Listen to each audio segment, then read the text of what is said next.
का मुझे याद है। मंच पर विराजमान देशु मजदूर संघ के अध्यक्ष मेरे छोटे भाई किशन यादव जी, महामंत्री सुभाष जी,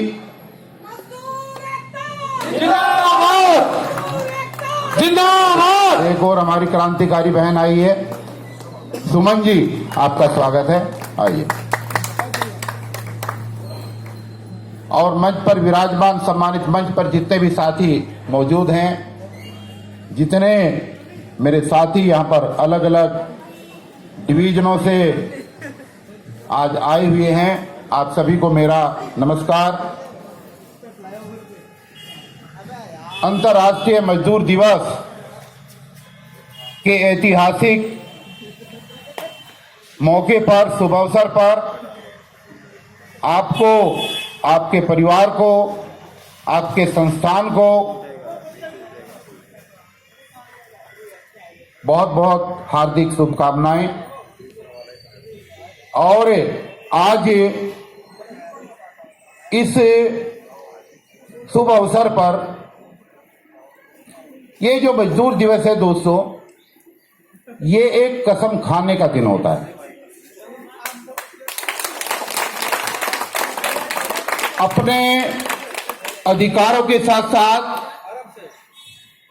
अपने कर्तव्यों का निर्वहन करने का और संकल्प लेने का दिन होता है। और इस मजदूर दिवस की जो सबसे बड़ी खूबसूरती है वो ये है कि दुनिया की कोई भी ताकत, वो सरकार हो या प्रशासन हो, अगर वो मजदूर के ऊपर अन्याय करती है, शोषण करती है, तो शोषण के खिलाफ लामबद्ध होकर के एक बिगुल बजाने की और संघर्ष करने की शपथ लेने का दिन होता है। मजदूर एकता, मजदूर एकता। पिछले 5 साल के अंदर बहुत उठापटक हुई। दिल्ली के अंदर बिजली वालों का एक ऐतिहासिक आंदोलन जो पूरी दिल्ली में शुरू हुआ था, जिस आंदोलन की वजह से एएमसी के शहीद होने वाले साथियों को 20 लाख रुपए, 15 लाख रुपए तक मिलते हैं जो उनको नहीं मिलते थे। कन्वेंस का मुद्दा, एक ही झटके में 35% सैलरी बढ़ने का मुद्दा, 10% इंक्रीमेंट मिलने का मुद्दा, टेलीफोन के पैसे मिलने का मुद्दा, ये तमाम सारी चीजें शुरुआत हुई थी। लेकिन क्या हुआ? वही हुआ जो इस देश के अंदर अक्सर होता है। आपको याद कराना बहुत जरूरी है। जब मैनेजमेंट के हाथ पांव फूल गए, जब सरकार को यह लगा कि यह आंदोलन रुकने वाला नहीं है, तो हमारे ही बीच के जो पिलर थे, हमारे ही बीच के जो साथी थे, उन साथियों को धर्म के नाम पर, जाति के नाम पर, क्षेत्र के नाम पर बरगलाना शुरू किया गया। और चंद साथियों की पर्दे के पीछे से सैलरी बढ़ाकर, मेरे पास एक एक आदमी का नाम है, नंगा कर सकता हूं सबको, उनकी सैलरी बढ़ाकर के उनको यह कह दिया गया कि आप काम करें या ना करें, आपको कोई पूछने वाला नहीं है। बस आपका एक काम है कि ये आंदोलन बढ़ना नहीं चाहिए, ऐसे बीज बो दो कि मजदूरों का आंदोलन टूट जाए। मजदूर एकता, मजदूर एकता। और उन गद्दारों ने वो काम पूरी तरीके से किया। जब उनको लगा कि हमें तो डबल सैलरी मिलने लगी, और डबल सैलरी के साथ साथ दफ्तर जा रहे हैं या नहीं जा रहे, कोई पूछने वाला भी नहीं है, तो इससे बढ़िया मजे क्या आएंगे। और कुछ लोग तो अभी तक मजे ले रहे हैं। क्यों राणा सिंह, बैठे हुए गांव में है, तनख्वाह आ रही धड़ाधड़। कौन है वो लोग? बिना बीएसएस के दफ्तर में एक भी दिन काम करे बगैर, आज भी अगर ऐसे चंद लोगों को सैलरी उनके अकाउंट में पहुंच रही है, तो कौन है वो लोग? दलाल है या नहीं है? दलाल है। आप लोग अगर ड्यूटी पर जाने में, आप लोगों को अपनी ड्यूटी पर जाने में 1 घंटा ज्यादा कम हो जाता है, तो आपसे पूछा जाता है कि लेट क्यों आए हो? Yes sir. कई बार छुट्टी भी नहीं मिलती, परेशानी भी कही जाती है। तो फिर उन दलालों को एक भी दिन दफ्तर में आई हुई सैलरी कैसे मिल रही है? ये इस मैनेजमेंट की गर्दन पकड़ करके कौन पूछेगा?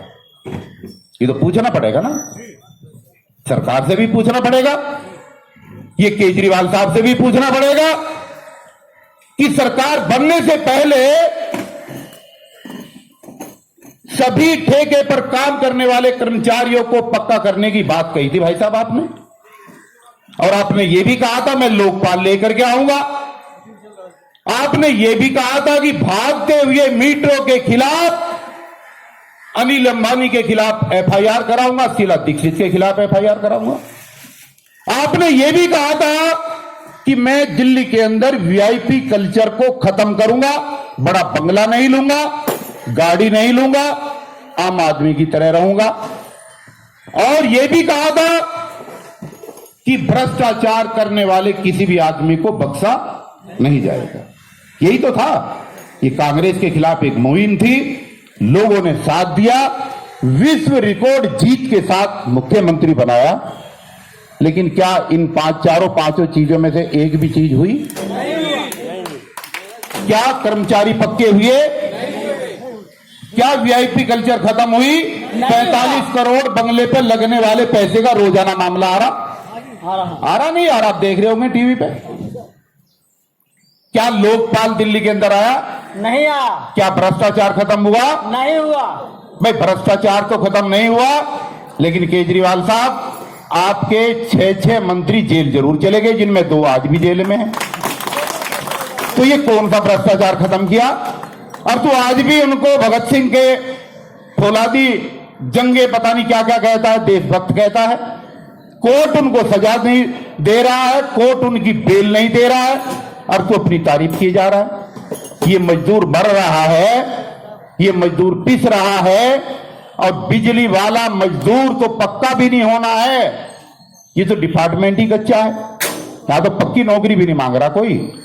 यहां तो सिर्फ ये कह रहे हैं कि हमारे और कंपनी के बीच में जो ठेकेदार है, उस ठेकेदार को हटा दो, कंपनी के दलालों को। यही तो कह रहे हैं। और जब बीच का ठेकेदार हट जाएगा, तो कंपनी जितने पैसे ठेके पर खर्च कर रही है, वो पैसा इन लोगों को डायरेक्ट मिलने लगेगा। इतनी सी तो मांगे बस। Yes sir. और गोपाल राय ने कई बार कहा कि मैं करूंगा, लेकिन दुनिया के सबसे झूठे लोग हैं, जूते की भाषा समझते हैं, ये उससे पहले मानेंगे नहीं। डीसी कपिल संघर्ष करो, डीसी कपिल जी संघर्ष करो। ये हमारा ही मंत्री था सत्येंद्र जैन जो जेल में है, हमारा ही था ना। और आज केजरीवाल जी कह रहे कि मेरा बंगला बारिश से टपकता था, 45 करोड़ लगा दिए। एक साथ नहीं लगाए, चालाकी से 10 करोड़ से कम के 4-5 टेंडर दे दिए, ताकि फाइल एलजी के पास ना जाए। और पर्दों की कीमत पता कितनी है? एक पर्दा कई करोड़ का है। उसको जाने नहीं दे रहे, मीडिया को देखने नहीं दे रहे कि आम आदमी कौन सा आम आदमी है जिसके घर के पर्दे की कीमत ही करोड़ों रुपए में। तो क्या हो रहा है?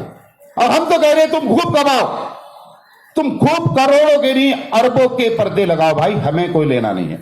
लेकिन हमारे आउटसोर्स के कितने लोग हैं जो हाथ उठाए यहां पर? ये सारे आउटसोर्स के ही हैं। हमारे आउटसोर्स के बिजली के कर्मचारियों की सैलरी समान कार्य का समान वेतन के आधार पर 50,000 रुपए कर दे केजरीवाल। जिंदाबाद जिंदाबाद जिंदाबाद जिंदाबाद। अगर आउटसोर्स के लोगों जिंदाबाद जिंदाबाद। अगर आउटसोर्स के लोगों की सैलरी 50,000 ना की, समान कार्य के समान वेतन के आधार पर जीपी वाले लोगों को तो और भी ज्यादा मिल रही ना है? तो 50 ठीक है या और ज्यादा बढ़ा दें? अभी बता दो, आज तो शुरुआत है। क्योंकि पहले जब शुरुआत की थी, आप याद करो, उस समय आपको 8,500 या 9,000 रुपए मिलते थे।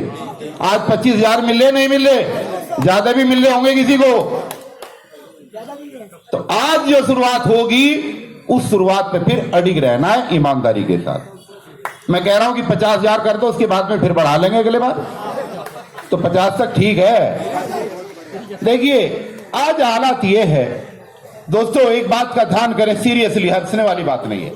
मैंने पहले भी आपकी लड़ाई नहीं लड़ी, मैंने पहले भी जो जंग लड़ी थी वो आपके नन्हे मुन्ने बच्चों की जंग लड़ी थी।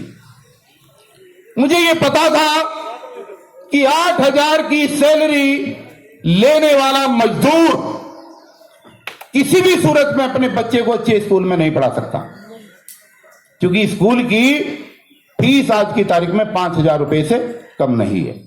तो फिर वो कैसे पढ़ाएगा?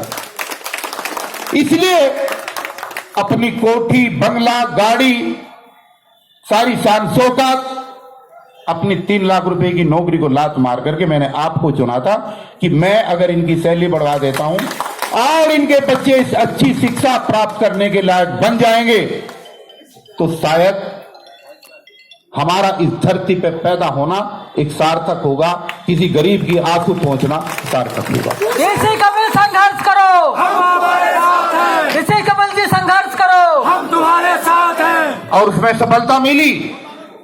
मात्र 1 साल के आंदोलन के अंदर सैलरी भी बढ़ी, इंक्रीमेंट भी हुआ। अगर एमएलसीसी का कोई साथी यहां पर है तो एमएलसीसी के साथियों का 4,000 रुपए कन्वेंस मैंने करा करके दिया था उस समय पे। और ये मेरी मांग थी कि 4,000 सिर्फ एमएलसीसी का क्यों? एमएलसीसी वाले कोई मच्छर के सींग में से निकले हैं क्या? ये 4,000 रुपए का कन्वेंस ए से लेकर के जेड तक, चाहे एएमसी हो और चाहे आउटसोर्स हो, सारे कर्मचारियों को मिलना चाहिए। इंकलाब इंकलाब। लेकिन दोस्तों, जिन जिन को मिलता रहा वो ही अलग अलग होते रहे, जिन जिन को मिलता रहा वो ही अलग अलग होते रहे।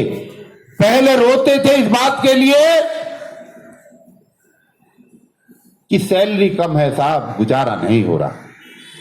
और अब पता क्या कहते हैं, मेरी तो बात होती रहती है, और सर इतनी बढ़िया सैलरी मिल रही है, अब नौकरी छूट गई तो हम कहां जाएंगे? बस सैलरी बढ़वाना भी पाप होगा, सैलरी कम थी जब भी पाप होगा, तो कैसे काम चलेगा भाई?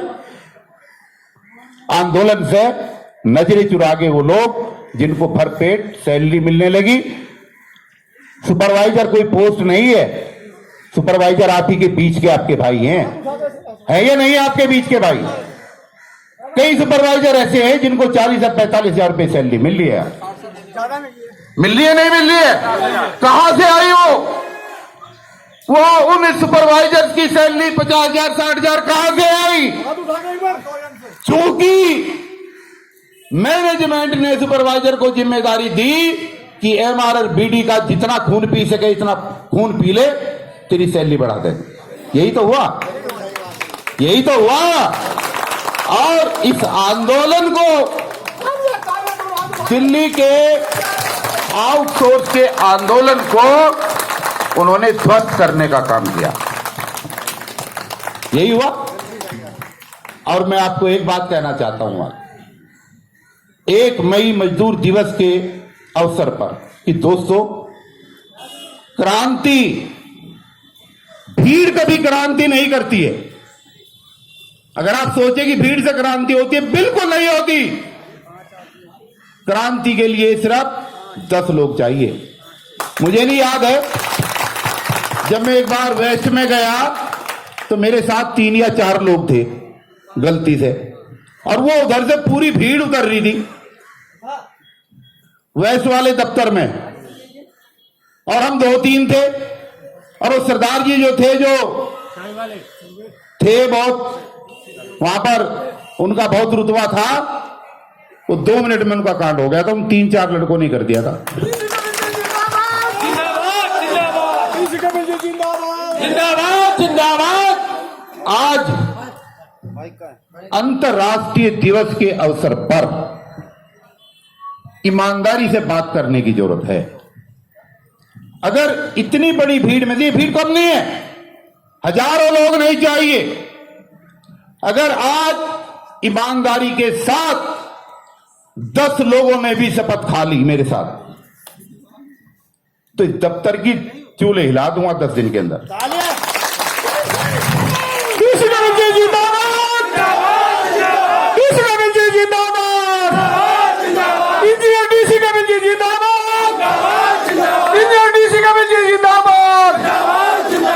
कपिल जी संघर्ष करो, कपिल जी संघर्ष करो, डीसी कपिल जी संघर्ष करो। इस बिल्डिंग में बैठे हुए लोगों को आज नींद नहीं आएगी, और ये हैंडबिल और ये पोस्टर अगर आपने दिल्ली की दीवारों पर लगा दिया कि एक छोटा सा अदना सा सिपाही फिर आपके बीच में आ गया है, तो जो लोग रास्ते से भटक गए थे ना, मुझे वो भी सीन याद है कि यहां से लेकर के वहां तक जनता ही जनता दिखाई देती थी दोनों तरफ। जब बैठने की जगह नहीं मिलती तो इस रोड पर खड़े होते थे लोग। वो आज भी उन चीजों को भूले नहीं है, लेकिन इसमें नाश अगर होगा तो दलालों का होगा, और 5-4 दलालों को तो पकड़ करके पीटना पड़ेगा अच्छी तरीके से, जब ये आंदोलन शुरू होगा।